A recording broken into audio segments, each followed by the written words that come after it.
ക്രിസ്തുവിൽ നിങ്ങൾ അനുഗ്രഹീതരാണ് പ്രിയപ്പെട്ടവരെ. നിത്യജീവൻ നഷ്ടപ്പെടുന്നതൊന്നും എൻ്റെ കരത്തിൽ തരല്ലേ.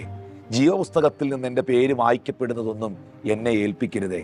എൻ്റെ കണ്ണുകൾ, എൻ്റെ കാതുകൾ, എൻ്റെ ചിന്തകൾ, എൻ്റെ വാക്കുകൾ, എൻ്റെ പ്രവൃത്തികൾ കർത്താവെ നിത്യജീവന് ഉതകുന്നതായി തീരണമേ എന്നുള്ളത് നമ്മുടെ പ്രാർത്ഥനയായിരിക്കണം. ഈ ലോകത്തിൽ നിന്ന് എനിക്ക് എന്തൊക്കെ നഷ്ടപ്പെട്ടെന്ന് പറഞ്ഞാലും, ഏതെല്ലാം ബന്ധങ്ങൾ ശിഥിലമായെന്ന് പറഞ്ഞാലും, എന്തൊക്കെ എൻ്റെ കയ്യിൽ നിന്ന് എനിക്ക് നഷ്ടപ്പെട്ടു പോയി എന്ന് ഞാൻ പറഞ്ഞാലും, എൻ്റെ പേരൊരിക്കലും ജീവപുസ്തകത്തിൽ നിന്ന് മാഞ്ഞു പോകരുതേ.